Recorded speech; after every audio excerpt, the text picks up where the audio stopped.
I snapped. I'm not moving like the same person anymore. New footage just surfaced, and it places Pooh Shiesty and Gucci Mane in a situation nobody saw coming. We all sensed tension between the OG and his former artist, but nobody expected a clip like this to ever come out. So let's slow it down and break down exactly what went down. Hold up, this is where things turn serious. Back in mid-January 2026, Gucci Mane was reportedly robbed. This all allegedly went down in Los Angeles. His wedding ring and his high-end watch were taken. And according to multiple sources, the people involved were connected to Pooh Shiesty and his crew. Gucci Mane was just robbed recently, and they say it was in LA. I know that, I don't know if you got to see the whole Gucci Mane Pooh Shiesty beef that's been going on. Gucci Mane and Pooh Shiesty linked up in LA to talk business, specifically Shiesty's contract issues with 1017 Records. Listen to this. Pooh wanted out. Gucci wasn't trying to hear that at all.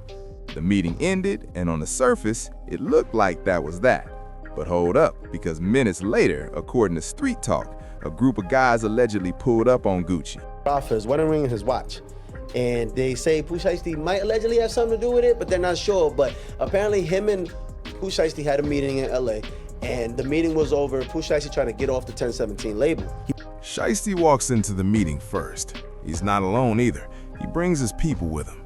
The contract conversation heats up almost immediately. Sources say Shiesty starts pressing Gucci Mane hard to sign the release paperwork, and after that pressure, Gucci signs. Once the ink is dry, Shiesty and his crew exit the scene. Hold up, because just minutes later, a different group pulls up. That's when the wedding ring gets taken. The watch is gone right after, and just like that, they disappear. I got robbed for his wedding ring and his fucking watch. I'm losing this shit right the fuck now. I'm not saying what city he got robbed in or nothing like that. At this point, the link between Shy and the guys who allegedly ran up on Guap is still just that, alleged. There's no video footage of the actual robbery floating around, and so far no official police reports have surfaced either. But listen, that timing raised way too many eyebrows. The meeting happened, Shy walked away, and then the robbery went down almost immediately after. Most people weren't buying that as a coincidence at all. That's when blogger Tasha K stepped in with some jaw-dropping claims. She alleged that Gucci Mane was kidnapped by Shiesty, held at gunpoint, and forced to sign paperwork freeing him from what she called a Death Row Records 2.0 situation.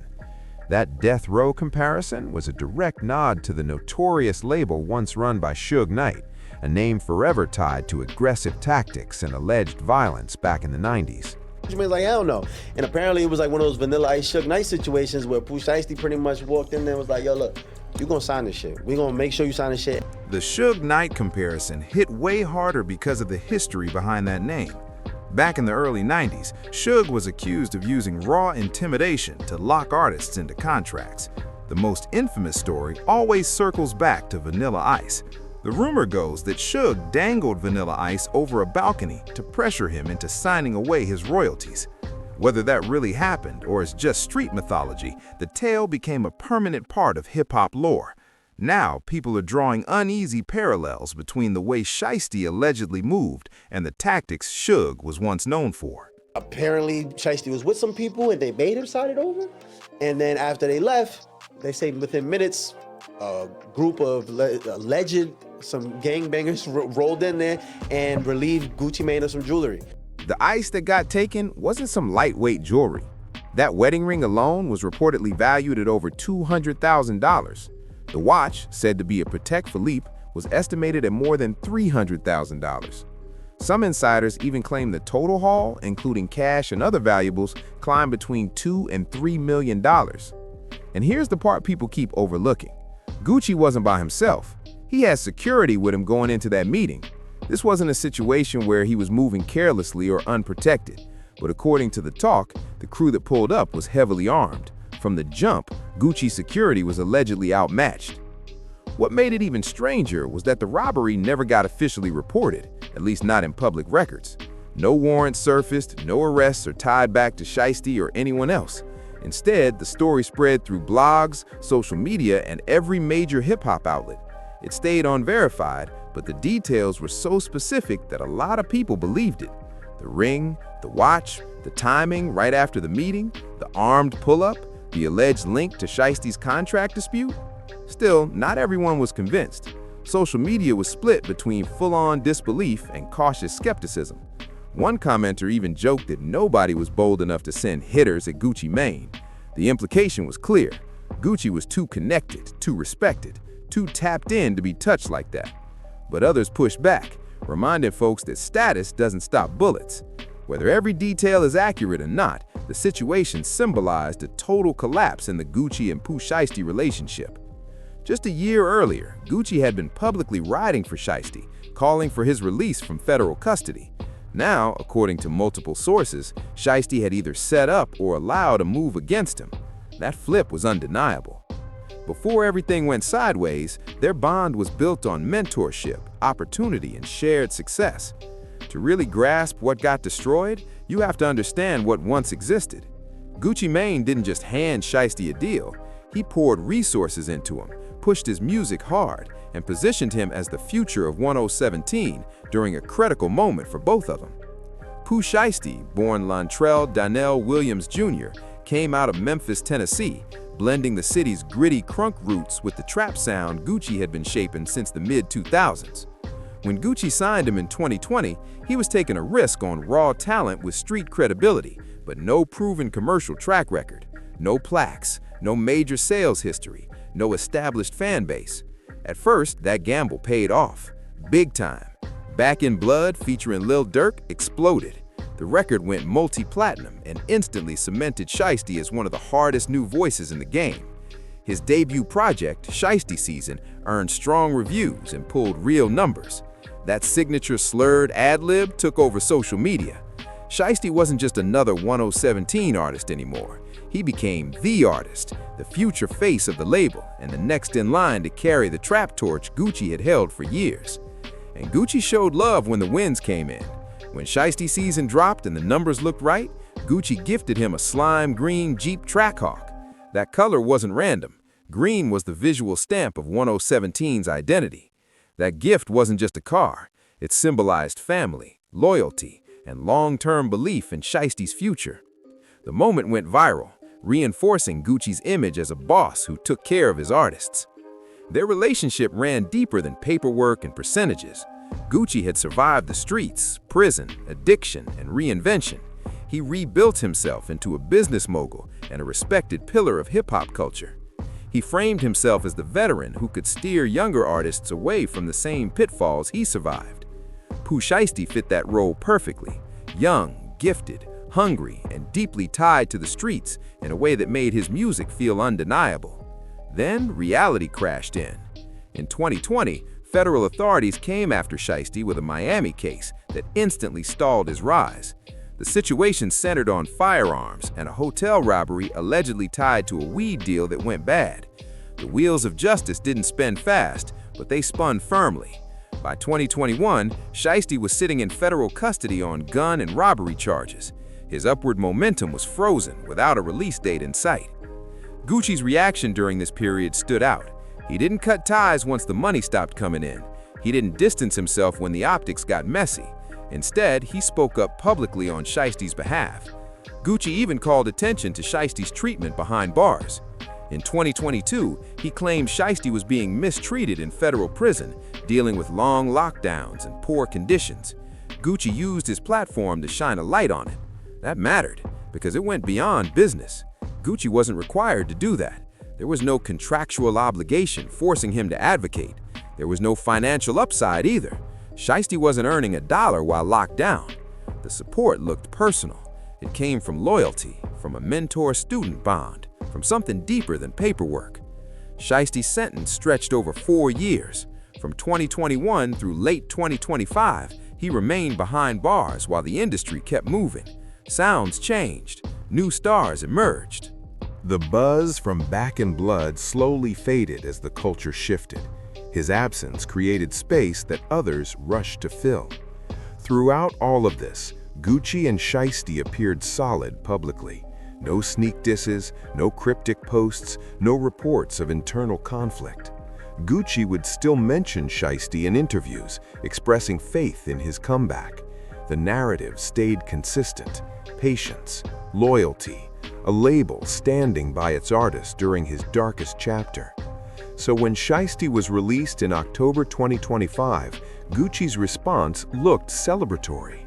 He posted a welcome message saying it was time to shake the streets and that he was proud.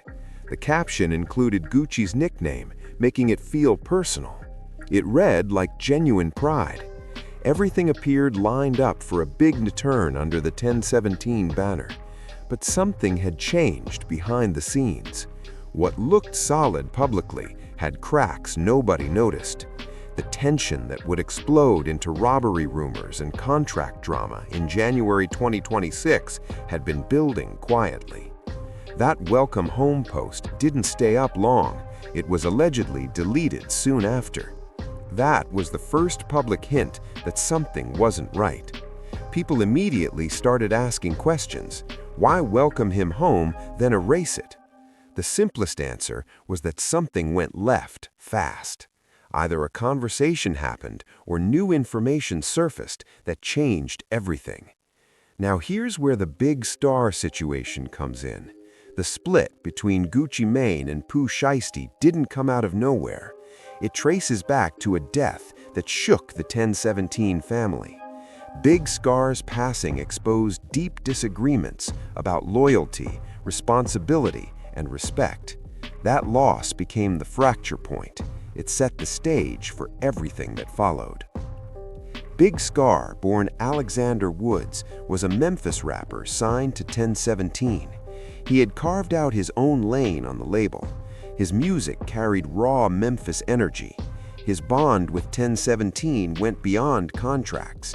And most importantly, Big Scar was Shiesty's cousin. They grew up together in Memphis. They shared the same streets long before fame. Their connection existed before music industry politics. Big Scar was family. When Big Scar passed away from an overdose, the loss hit hard. Grief quickly turned into tension. As label head, Gucci was expected to handle certain responsibilities. As Blood, Shiesty expected certain things to be done. That's where lines blurred. Sources say Gucci was supposed to cover Big Scar's funeral expenses. According to those close to the situation, that didn't happen. Label heads often cover funeral costs for their artists, especially when the relationship is marketed as family instead of pure business. 1017 Records had always pushed that "we're a family" image hard. Now those values were being stress-tested in real time. The first story that circulated claimed Gucci didn't pay for the funeral at all. That narrative spread fast across blogs and social media, painting Gucci as a cold executive who left an artist's family hanging in their darkest moment. The optics were nasty. A wealthy label boss supposedly refusing to pay funeral expenses for a young artist signed to his label, who also happened to be the cousin of his biggest star. Then things shifted. Gucci's wife stepped in and posted receipts showing the funeral had in fact been paid. But she also revealed that Gucci asked for the chains back. That's where the story got complicated. Keisha Kayor publicly shared proof that the funeral expenses were covered. From a financial standpoint, Gucci had handled his obligation. But the situation didn't end there. What followed turned a survivable controversy into a permanent fracture. According to multiple sources, Gucci requested Big Scar's chains be returned. Those chains reportedly totaled 4 pieces Gucci had gifted him while he was alive. To understand why this blew things up, you have to understand hip-hop culture. Jewelry isn't just fashion in this space. Chains represent status, trust, and belonging. When a label boss gives an artist chains, it's symbolic. It means you made it. It means you're officially family. Those pieces are trophies, not loans. So when Gucci asked them back after Big Scar passed, the message hit different. To the family, it felt like everything was suddenly transactional, like the family talk ended the moment the artist was gone. That perception sparked a full-blown online storm. Posts flew, opinions clashed, and blogs turned public conflict into public content. Every public move hardened both sides. Backing down became impossible without looking weak. Egos got involved, reputations were at stake, and the gap widened fast. Now let's talk business. The business relationship between Pooh Shiesty and 1017 always carried tension. Like most rap deals, it looked fair early, but success changed everything. When Shiesty signed in 2020, he was unproven. Talent, yes. Buzz, some, but no commercial track record. From Gucci's perspective, the deal was a risk. Advances, production costs, marketing, distribution, all based on potential. Labels protect themselves by structuring deals in their favor. That's industry standard. Early success doesn't mean instant financial freedom. The label recoups first, the artist eats later. So when Back in Blood exploded and Shiesty season outperformed expectations, the deal felt different. What once felt acceptable now felt restrictive. He was one of the hottest names out, yet his compensation didn't reflect his market value. This exact situation has wrecked countless label relationships. The irony is Gucci lived through it himself earlier in his career. He knew that frustration firsthand, which makes his position here even more complicated. Roles reversed, and now he was enforcing the same rigidity he once hated. Shiesty's incarceration made it worse. From 2021 to 2025, he couldn't record or tour, but his contract clock kept ticking. Time didn't stop. Obligations remained. He may have come home still deeply tied to 1017. Publicly, after his release, Shiesty hinted at frustration, blocked music, feeling betrayed, feeling stalled. Whether it was business or strategy, the result was the same. He couldn't move freely.